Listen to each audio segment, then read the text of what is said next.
حادثاتی طور پر سیاست یا حکومت میں آمد. میں نے ان سے پوچھا کہ آپ سیاست میں کیوں آ گئے؟ آپ تو بزنس میں تھے اور بڑے کامیاب بزنس مین ہیں آپ. دونوں دوست بھی تھے، دونوں کا تعلق فورس سے تھا. بھٹو صاحب کے ساتھ جو ان کی ایک بٹرنس تھی، مجھے انہوں نے آفر کی کہ میں مجلس شورا کا رکن بن جاؤں، اور وجہ جو انہوں نے بتائی وہ بڑی دلچسپ ہے. اردن میں اکٹھے تھے، وہ بریگیڈیئر تھے، فوج کے کنٹینجنٹ کو ہیڈ کر رہے تھے، میں ایئر فورس کنٹینجنٹ کو ہیڈ کر رہا تھا. وہ حادثاتاً جو ہے بن گئے، آرمی چیف بھی بنے، صدر بھی بنے. بسم اللہ الرحمن الرحیم. السلام علیکم ناظرین. امت ڈیجیٹل میں آج ہم بات کریں گے، ایک بہت ہی دلچسپ ٹاپک ہے کہ پاکستانی سیاست اور حکومت کے 3 اہم کرداروں کی حادثاتی طور پر سیاست یا حکومت میں آمد کی. یہ 3 کردار میں آپ کو نام بتا دوں. ایک تو سابق وزیر اعظم اور اس وقت بہت متحرک سیاستدان ہیں شاہد خاقان عباسی صاحب، دوسرے ان کے والد صاحب خاقان عباسی صاحب، اور تیسرے ان کے والد کے قریبی دوست جنرل محمد ضیاء الحق جو سابق صدر پاکستان تھے. یہ بہت ہی انٹرسٹنگ ٹاپک ہے اور یہ امید ہم کرتے ہیں کہ آپ اس کو آخر تک دیکھیں گے اور بہت سارے آپ کے لیے اس میں انکشافات ہوں گے. تمہید کو طویل کیے بغیر ہم آگے بڑھتے ہیں. ہمارے ساتھ جاوید صاحب موجود ہیں. پہلے تو میرا خیال ہے شاہد خاقان عباسی صاحب کی بات کر لی جائے، چونکہ تینوں میں جو ہے وہ ینگر ہیں، تو ان کی سیاست میں آمد کیسے ہوئی؟ شاہد خاقان عباسی سے اگر ہم بات شروع کریں تو اصل بات یہ ہے کہ خاقان عباسی صاحب جو ہیں وہ اپنے دوسرے بیٹے زاہد عباسی جو شاہد صاحب سے کے بڑے بھائی تھے، ان کو تیار کر رہے تھے کہ وہ ان کا سیاسی ورثہ آگے لے کر وہ چلیں گے، وہ ان کے جانشین ہوں گے سیاست میں. لیکن یہ قدرت کو کچھ اور منظور تھا. وہ اوجڑی کیمپ کا جو حادثہ ہوا 10 اپریل 1988 کو، وہ اس میں زاہد مرحوم جو میرے بڑے قریبی دوست بھی تھے اور بڑے اچھے انسان تھے، وہ گاڑی چلا رہے تھے. ہی واز ڈرائیونگ دا کار، اور ان کے ساتھ بیٹھے ہوئے تھے لیفٹ پہ آگے ان کے والد خاقان عباسی. تو یہ جب بلاسٹ شروع ہوئے تو انہوں نے یہ دیکھنے کے لیے کہ کیا ہو رہا ہے، وہاں اپنا F61 میں ان کا ایک کاروباری دفتر تھا زاہد کا، وہاں سے وہ اپنی ایک گاڑی تھی، انہوں نے نئی گاڑی لی تھی سبارو، اس میں وہ ٹریول کر کے جب یہ بلو ایریا میں سے جا رہے تھے تو ایک میزائل جو ہے وہ جو اوجڑی کیمپ سے آیا تھا وہ اس نے ان کی گاڑی کو ہٹ کیا. خاقان صاحب کو سر پہ چوٹ آئی تھی اور ان کی حالت بڑی غیر ہو گئی، اور زاہد جو ہے اس کو وہ میزائل جو ہے اس کے پچھلے حصے سے چھو کر گیا تھا، تو وہ بھی اس کی زد میں آ گیا اور وہ کوما میں رہا تقریباً 10 سال یا اس سے زیادہ عرصہ، اور اس کی بعد میں پھر ڈیتھ ہو گئی. 18 سال کی ان کی بیٹی جو ہے وہ 1 یا 2 سال کی تھی، تو وہ 18-20 سال کی سو آلموسٹ 2 ڈیکیڈز. سو یہ ایک حادثہ ہے. تو جو خاقان صاحب تھے وہ ایئر فورس سے ان کو جبری ریٹائر کیا گیا تھا. بھٹو نے ان کو اور اس وقت کے ایئر چیف کو اور ان کے کچھ ساتھیوں کو فورسبلی ریٹائر کر دیا اور ان کی پینشن بھی ختم کر دی. چارجز کیا تھے ان پہ؟ چارجز ان پہ یہ تھے، وہ آفیسرز ایئر فورس کے جو اٹک سازش کے اس میں شامل تھے اور جو بھٹو کی حکومت کا تختہ الٹنا چاہتے تھے، ان کے بارے میں ظفر چودھری نے ایک ریکمنڈیشن بھیجی تھی بھٹو صاحب کو کہ یہ آفیسرز ہیں جو انوالوڈ ہیں اور they should be terminated from the service. Bhutto صاحب نے ان ایئر فورس کے آفیسرز کو ٹرمینیٹ تو نہیں کیا، ان کو فورسبلی ریٹائر کیا گیا اور وہ جارڈن چلے گئے. اور انہوں نے جو ہے وہ کنگ کے پاس اور پچھلے ریفرنس کے ساتھ وہ ان سے ملے. کنگ نے ان کو جاب آفر کی تھی کہ وہ ان کے جارڈینین ایئر فورس کے لیے ایڈوائزر بن جائیں، لیکن انہوں نے یہ آفر قبول نہیں کی اور انہوں نے بزنس میں دلچسپی ظاہر کی، تو انہوں نے ان کو ریکمینڈ کیا سعودی عرب کے کنگ کی طرف کہ آپ ان کی مدد کریں. سو اس وقت جو کنگ تھے انہوں نے خاقان صاحب کو کنگ عبدالعزیز ملٹری سٹی کا کانٹریکٹ دیا تھا جو $multi-billion پروجیکٹ تھا. اس پروجیکٹ کے لیے خاقان صاحب جو ہیں ان کے پاس جو موبلائزیشن منی ہوتی ہے وہ نہیں تھی، ان کے پاس ریسورسز ہی نہیں تھے. سو انہوں نے اس وقت کے پرائم منسٹر ذوالفقار علی بھٹو کو ملٹری سیکرٹری جو بھٹو کے تھے جنرل امتیاز، اس کے تھرو رابطہ کیا، جو میرے ذرائع کہتے ہیں، اور انہوں نے ان بھٹو صاحب سے بات کی کہ اس طرح ایئر فورس کے جو ایک آفیسر تھے جن کو اٹک سازش کیس کے حوالے سے آپ نے فارغ کیا ہے، ان کو ایک بہت بڑا کانٹریکٹ ملا ہے سعودی عربیہ میں، اور ان کے پاس ریسورسز نہیں ہیں، لیکن یہ ایک بڑا پروجیکٹ ہے جو پاکستانی کو ملا ہے، تو ہمیں اس کو مدد کرنی چاہیے۔ تو بھٹو صاحب نے ان کو کہا، اپنے ملٹری سیکرٹری کو، امتیاز صاحب کو، کہ آپ بلائیں ان کو، اور ان کو بلا کے یہاں پہ ان کی ملاقات کی، اور ان سے افسوس کا اظہار کیا کہ ان کو انہوں نے ایئر فورس سے فارغ کیا تھا، اور پھر کہا کہ آپ کا یہ جو پروجیکٹ ہے ہم اس کو سپورٹ کریں گے، اور ہم اس کی جو موبلائزیشن جو بینک گارنٹی ہے وہ پاکستان کی حکومت دے گی۔ سو بھٹو صاحب نے ان کو رپورٹڈلی $100 ملین کی بینک گارنٹی فراہم کی۔ $100 ملین ایٹ دیٹ ٹائم، یعنی ہیوج منی۔ سو لیکن اس میں یہ بھی تھا کہ اس میں پھر ADA ایئرپورٹ ڈیولپمنٹ اتھارٹی، جو کہ ایک سرکاری محکمہ تھا پاکستان کے ایئرپورٹس کی نگہداشت اور ان کی مینٹیننس کے اوپر مامور تھا، اس کو پھر پارٹنر بنا دیا گیا خاقان صاحب کے پروجیکٹ۔ بعد میں شاید یہ محکمہ ختم ہو گیا، ختم بھی ہو گیا۔ سو خاقان صاحب کو ایک بھٹو صاحب کے ساتھ جو ان کی ایک بٹرنس تھی، یا جس طرح ان کی ایک دوسرے کے خلاف جو اندر کدورت تھی، وہ اس طرح ختم ہوئی۔ بھٹو نے ان کو گارنٹی دی، انہوں نے بزنس کیا، اور انہوں نے بہت وہاں سے منافع کمایا، ملینز آف ڈالرز کا منافع اس کنگ عبدالعزیز سٹی پروجیکٹ سے۔ ایک طرح سے ریاست بھی اس میں انوالو ہو ہو گئی، گئے، انوالو ہو گئی۔ اس زمانے میں مشہور ہو گیا تھا کہ حکومت پاکستان ان کی مقروض ہے، لیکن وہ انہوں نے بعد میں مجھے ایک نجی گفتگو میں بتایا کہ ایسا نہیں تھا، اس میں کوئی یعنی سچائی نہیں تھی، حقیقت نہیں تھی کہ حکومت پاکستان ان کی مقروض ہے۔ تو خاقان صاحب جو ہیں وہ اس طرح سے اردن کے کنگ کے ذریعے سعودی رائل فیملی سے متعارف ہوئے، ان کو بہت بڑا پروجیکٹ ملا، اور پھر وہ اس پروجیکٹ سے بلینئر بن گئے، اور بعد میں وہ سیاست میں آ گئے۔ آپ نے کہا کہ حادثات کی سیاست، میں نے ان سے پوچھا کہ آپ سیاست میں کیوں آ گئے؟ آپ تو بزنس میں تھے اور بڑے کامیاب بزنس مین ہیں آپ، اور آپ کا بلینز آف ڈالرز کا بزنس ہے۔ تو انہوں نے کہا کہ اس کی ایک وجہ ہے، اور وجہ جو انہوں نے بتائی وہ بڑی دلچسپ ہے۔ وہ یہ تھی کہ وہ کہتے تھے کہ جنرل ضیاء الحق اور میں اردن میں اکٹھے تھے، وہ بریگیڈیئر تھے، فوج کے کنٹیجنٹ کو ہیڈ کر رہے تھے، میں ایئر فورس کنٹیجنٹ کو ہیڈ کر رہا تھا، یہ 67 کی وار کے بعد۔ سو ہماری بڑی دوستی بھی تھی، ہم بہت قریب تھے، وہاں ہم نے سرو کیا تھا، پڑوسی بھی تھے۔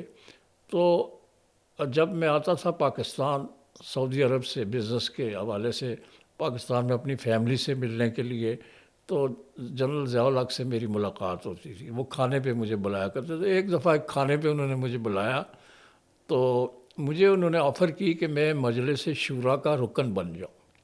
تو خاقان صاحب کا کہنا یہ تھا کہ میں نے اپنے دوست جنرل ضیاء الحق سے کہا کہ دیانتداری کا یہ تقاضا نہیں ہے کہ میں بزنس بھی کروں اور مجلس شورا کا ممبر بھی بنوں، تو بہتر ہے کہ آپ مجھے معاف کریں، میں یہ کام نہیں کروں گا۔ تو اس پر جنرل ضیاء الحق نے بقول عباسی صاحب مرحوم کے، کہ ضیاء الحق نے کہا کہ آپ کسی اور بندے کو، کسی اور شخص کو نامینیٹ کریں اپنے بیاہ پہ اپنی فیملی سے۔ تو انہوں نے کہا کہ میں نے میجر جنرل ریاض، جو کسی زمانے میں ISI کے سربراہ بھی تھے، اور ان دنوں میں سربراہ تھے بڑے نازک دنوں میں، جب بھٹو صاحب کا ٹرائل ہو رہا تھا اور بھٹو صاحب کو پھانسی ہو گئی تھی، ان دنوں میں وہی ISI کے سربراہ تھے، اور ان کا تعلق بھی اسی علاقے سے خاقان صاحب کو، اور ان کا تعلق دیول گاؤں سے ہے۔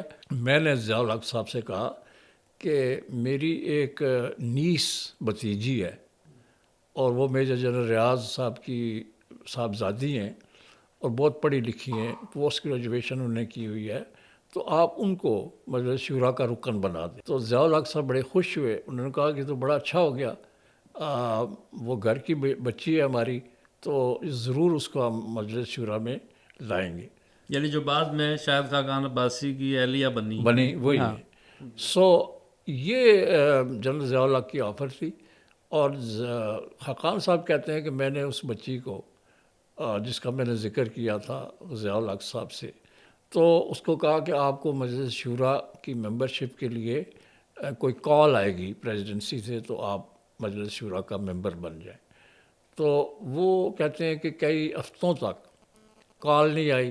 میں پوچھتا رہتا تھا اس بچی سے کہ کال آئی ہے، انہوں نے کہا نہیں ابھی نہیں آئی. یہ دراز ہوتا رہا سلسلہ. تو جب میں واپس آیا تو میں نے اپنے دوست ضیاء الحق سے کہا کہ کمال کیا آپ نے، میرے ساتھ یہ وعدہ کیا تھا آپ نے کہ اس بچی کو مجلس شورا کہا، تو اب آپ نے یہ کیوں اس معاملے میں تاخیر کی ہے؟ تو ضیاء الحق صاحب نے ہنستے ہوئے مسکراتے ہوئے کہا کہ اصل میں نے اس ضمن میں اس وقت کے وزیر اطلاعات راجہ ظفر الحق سے بات چیت کی تھی.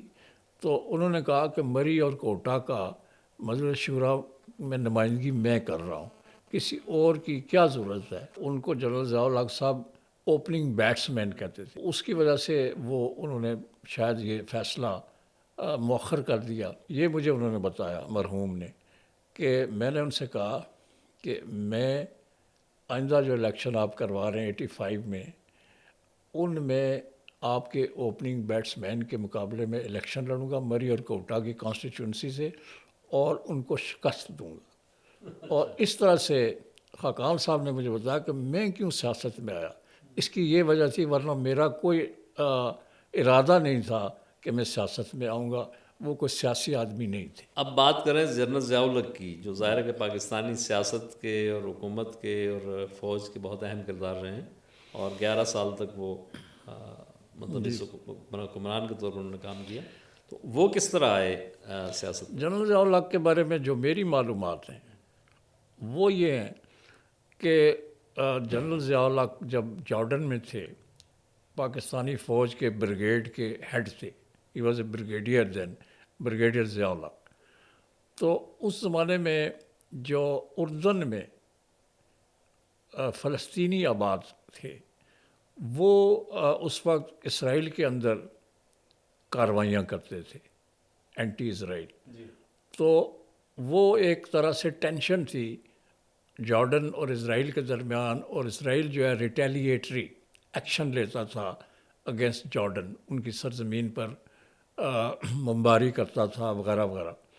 تو کنگ نے یہ کہا کہ جو پاکستانی کانٹیجنٹس ہیں، بریگیڈ جو پاکستانی فوج کا بریگیڈ ہے وہاں، اور جو ایئر فورس کی ڈپلائمنٹ ہے، یہ فلسطینیوں کے خلاف کارروائی کریں اور ان کو ڈسیبل کریں تاکہ وہ اسرائیل میں جا کر کارروائیاں نہ کریں، کہ اس کا سارا نقصان جو ہے وہ اردن کو ہوتا ہے. شاید بریگیڈیئر ضیاء الحق صاحب نے یہ سمجھا کہ اردن کا کنگ کہہ رہا ہے تو مجھے یہ کر دینا چاہیے. اس کو آفیشیل آرڈر ہی سمجھ جی، تو انہوں نے یہ کر دیا اور جی ایچ کیو سے پرمیشن نہیں لیا. اس واقعے کا ذکر جو ہے جنرل گل حسن نے، جو پاکستان کی فوج کے کمانڈر چیف بنے تھے جنرل یحییٰ کے بعد، جب پاکستان 2 لخت ہوا، اس کے بعد جو کمانڈر ان چیف پہلے بنے تھے وہ گل حسن تھے. گل حسن نے اپنی کتاب میموائرز آف جنرل گل حسن جو ہے، اس میں لکھا ہے کہ یہ واقعہ جی ایچ یو کے نوٹس میں لایا. اس لیے آیا کہ جو تھے پی ایل او کے صدر یاسر عرفات نے بہت زیادہ غصے احتجاج کا اظہار کیا، اور انہوں نے بڑی شکایتیں کی، جس کی وجہ سے پاکستان کی حکومت جو ہے وہ پریشان ہوئی، اور انہوں نے کہا کہ ہم انکوائری کریں گے. انکوائری میں جو ایک جنرل تھے میجر جنرل ناصر، ان کو یہاں سے بھیجا گیا. یہ گل حسن کی کتاب میں لکھا ہوا ہے. اور انہوں نے انکوائری کی اور انہوں نے ریکمینڈ کیا کہ ان کو فوج سے فارغ کر دیا جائے، ڈسمس کر دیا جائے. اور وہ رپورٹ جو ہے اس کا ذکر اس جنرل گل حسن کی کتاب میں.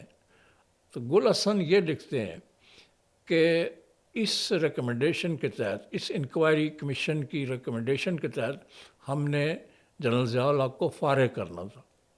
لیکن جو حادثات ہوتے ہیں نا، وہ یہ حادثہ ہے کہ جنرل گل حسن نے کہا کہ ہماری جو پرائرٹی اس وقت تھی وہ مشرقی پاکستان کا کرائسس تھا. ایک حصہ ہمارا ہم سے جدا ہو گیا، انڈیا نے حملہ کر دیا، ایگریشن کیا، اور ہماری فوج جو ہے پھنس گئی وہاں، سرنڈر بھی ہوا. تو یہ ہمارے لیے ایک پرائرٹی ایشو تھا، اس لیے ہم نے اس پر زیادہ فوکس کیا. اور یہ جنرل ضیاء الحق کی فائل جو ہے دب گئی، دب گئی، پینڈنگ میں چلی دب گئی. تو یہ قسمت کی بات بھی تھی. چنانچہ جنرل ضیاء الحق جو تھے، جو اس وقت بریگیڈیئر تھے اردن میں، انہوں نے اپنے دوست خاقان عباسی اور ان کی فیملی کو بتایا کہ میں تو فوج سے فارغ ہو رہا ہوں، میرے خلاف ایک انکوائری ہوئی ہے اور اس میں ریکمینڈ کیا گیا ہے کہ مجھے فوج سے فارغ کر دیا جائے. تو وہ تو تیار تھے مینٹلی، اور وہ شاید کنگ آف جارڈن سے کے ساتھ مل کے کوئی کام کرنا چاہتے تھے یا کوئی جاب تلاش کر رہے تھے. لیکن یہ قدرت کو کچھ اور منظور تھا. جب وہ ان کی فائل دب گئی تو وہ بچ گئے.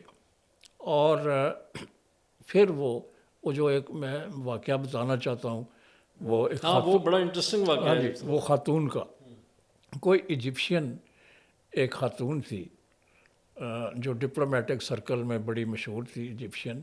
وہ جو ٹی لیوز ریڈر ہوتے ہیں، جو آپ چائے پیتے ہیں یا کافی پیتے ہیں اور اس کے پیچھے تھوڑا سا آپ چھوڑ دیتے ہیں نیچے تہ میں، اس کو دیکھ کے وہ بتاتی تھی کہ آپ کے ساتھ فیوچر میں کیا ہونے والا ہے.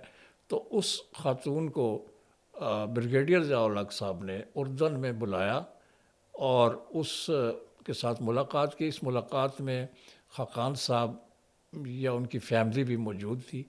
تو اس خاتون نے ان کو کہا کہ آپ تو انہوں نے پوچھا کہ میرا کیا ہونے والا ہے، فال نکلوائے، فال نکلوایا. تو اس نے کہا کہ آپ تو پاکستان کے صدر ہوں گے. تو ادھر انہوں نے جو دوسرے لوگ بیٹھے تھے انہوں نے کہا کہ صدر یا فوج کے سربراہ. انہوں نے کہا کہ پہلے وہ فوج کے سربراہ بنیں گے پھر صدر بنیں گے. اور اس کی یہ پیشن گوئی ٹھیک ہوئی. اور جب جنرل ضیاء الحق یہاں پر آرمی چیف بنے اور بعد میں پھر وہ صدر بنے، تو انہوں نے اس خاتون کو، اس ایجپشین خاتون کو یہاں بلایا تھا. وہ ایک اسٹیٹ گیسٹ کے طور پر یہاں پہ قیام پذیر رہی، اور اس کی بڑی شہرت پھر ہوئی کہ اس کی باتیں جو ہیں کتنی سچ ثابت ہوتی ہیں. ایک تو یہ ہے کہ جنرل ضیاء الحق صاحب اس انکوائری سے بچ گئے، ان کا ڈسمسل نہیں ہوا، وہ واپس آئے. اور 7 سینئر جرنیلوں کو، بھٹو صاحب نے 7 سینئر جرنیلوں کو چھوڑ کر ان کو سپر سیڈ کر کے وہ آرمی چیف بنا دیے گئے. اور یہ خیال کیا جاتا تھا کہ جنرل ضیاء الحق جو ہیں وہ بھٹو صاحب کی بڑے ممنون ہیں کہ انہوں نے سینئرز کو چھوڑ کے ان کو بنایا تھا، تو وہ ان کے ساتھ ساتھ چلیں گے، ان کے خلاف کبھی بغاوت نہیں کریں گے، اور کوئی ان کی طرف سے ان کو خطرہ نہیں تھا. اور بھٹو صاحب بھی ان کو ایسے ہی ٹریٹ کرتے تھے کہ جیسے کہ وہ ان کا گھر کا آدمی ہو. لیکن یہ ساری باتیں اپنی جگہ، اور وہ حادثاتاً جو ہے بن گئے، آرمی چیف بھی بنے، صدر بھی بنے. اور بعد میں انہوں نے اپنے ہی محسن، جنہوں نے ان کو 7 جرنیلوں کو چھوڑ کے، جن میں جنرل مجید ملک چکوال والے یہ بھی تھے، تو ان کو چھوڑ کے ان کو بنا دیا. اور جب آزمائش کا وقت آیا 77 کے الیکشنز کے بعد، جب پاکستان قومی اتحاد کی تحریک چلی، 9 پارٹیوں کا اتحاد بنا، 9 پارٹی الائنس، تو اس میں ان پر اتنا دباؤ پڑا جنرل ضیاء الحق کے اوپر اور ان کے کور کمانڈرز کے اوپر، فوج کے اوپر، کہ انہوں نے انٹروین کیا اور انہوں نے 5 جولائی 1970 کو مارشل لا لگا دی. مارشل لا لگانے کے بعد بھی کوشش ہوتی رہی کہ بھٹو صاحب کے ساتھ کوئی پیچ اپ ہو جائے، مفاہمت ہو جائے، لیکن بھٹو صاحب بہت بٹر تھے اور انہوں نے ویلڈ انداز میں، یعنی ملفوف انداز میں تھریٹس بھی کیے، اور وہ بٹرنس آہستہ آہستہ بڑھتی گئی. اور شاید یہ نقطہ عروج اس بٹرنس کا یہ تھا جب یہ PNA کے لیڈر کہیں سے آ رہے تھے مختلف جگہوں سے، اور یہ لاہور ایئرپورٹ پر اکٹھے ہوئے. وہ مولانا شاہ محمد نورانی تھے، مفتی محمود صاحب تھے اور چند اور. تو وہاں پہ بھٹو صاحب بھی شاید کراچی سے آ رہے تھے یا کسی اور جگہ سے، وہ بھی آئے، اور وہاں ان کے پیپلز پارٹی کے کارکن بڑی تعداد میں موجود تھے، اور انہوں نے جب ان پی این اے کے لیڈروں کو دیکھا تو ان کے اوپر پل پڑے اور ان کی پگڑیاں اتاریں، اور یہ رپورٹ ہوئی ہے بات، اور ان کی پگڑیاں انہوں نے پاؤں تلے روند ڈالی اور ان کو آگ بھی لگا دی۔ اس سے پی این اے والے بہت ناراض ہوئے، بہت شدید غصے میں تھے، اور انہوں نے اگلے دن، جس دن یہ واقعہ ہوا، اگلے دن انہوں نے پورے ملک کی شٹر ڈاؤن کال دے دی احتجاجی۔ تو ضیاء الحق نے، جنرل ضیاء الحق نے، جو مری میں تھے، اور وہ اس روز جب یہ واقعہ ہوا مری میں اردن کے شاہ حسین کے چھوٹے بھائی کے ساتھ ان کو ڈنر دے رہے تھے مری میں، گورنر ہاؤس میں، کشمیر پوائنٹ۔ تو یہ واقعہ ہوا تو جنرل اقبال اس وقت کور کمانڈر تھے لاہور کے، انہوں نے جنرل ضیاء الحق کو انفارم کیا کہ یہ واقعہ ہوا ہے، اور اس کے بعد ایک کال دی گئی ہے پی این اے کی طرف سے احتجاج کی پورے ملک میں۔ تو یہ اس سے بڑی ایک تشویشناک صورتحال پیدا ہو گئی ہے۔ تو ضیاء الحق نے پھر ٹیلی فون کیا، کوشش کی کہ بھٹو صاحب کو، جو اس وقت لاہور میں تھے، اس سابق اپنے وزیر اعلیٰ پنجاب کے نواب صادق قریشی کے گھر میں تھے، تو ہی ٹرائی ٹو کانٹیکٹ ہم کہ میں ان کو کہوں کہ بھئی یہ چیزیں بند کریں اور اس طرح نہ کریں۔ تو وہ اس واقعے کا بھٹو صاحب نے اپنی کتاب میرا پاکستان میں بھی ذکر کیا ہے کہ جب میری کال آئی جنرل ضیاء الحق کی مری سے، تو وہ بہت مشتعل تھا، اور وہ واقعہ تھا جو کہ پی این اے کی لیڈرشپ ساتھ ہوا۔ سو اس طرح سے بٹرنس بڑھتی گئی، جو بالآخر بھٹو صاحب کی گرفتاری اس قتل کیس میں، نواب احمد خان کے قتل کیس میں ان کی گرفتاری ہوئی اور ٹرائل ہوا، اور پھر وہ ساری تاریخ ہے کہ کس طرح ان اب کو جو کہتے ہیں ریسٹ از دا ہسٹری، اور دونوں کے درمیان یہ تھا کہ قبر ایک ہے اور بندے دو ہیں، تو اس میں سے کون، یہ بات بہت مشہور ہوئی۔ تو ناظرین، پاکستان کی سیاسی تاریخ کے بہت ہی دلچسپ واقعات یہ ہم آئندہ بھی ڈسکس کرتے رہیں گے، لیکن آج کی یعنی اس نشست کا جو حاصل ہے وہ 3 سیاستدانوں کا یا سیاسی کرداروں کا، بلکہ 2 تو اس میں سے بڑے حکومتی کردار ہیں، ایک سابق وزیر اعظم ہیں، ایک سابق صدر ہیں، کہ وہ کس طرح سیاست میں آئے یا اقتدار میں آئے، اور اس کے پیچھے کون سا حادثہ تھا، اور ان میں سے 2 جو ہیں وہ پھر حادثے کے نتیجے میں ہی دنیا سے رخصت ہو گئے۔ امید ہے آپ کو یہ پروگرام پسند آیا ہوگا۔ بہت شکریہ۔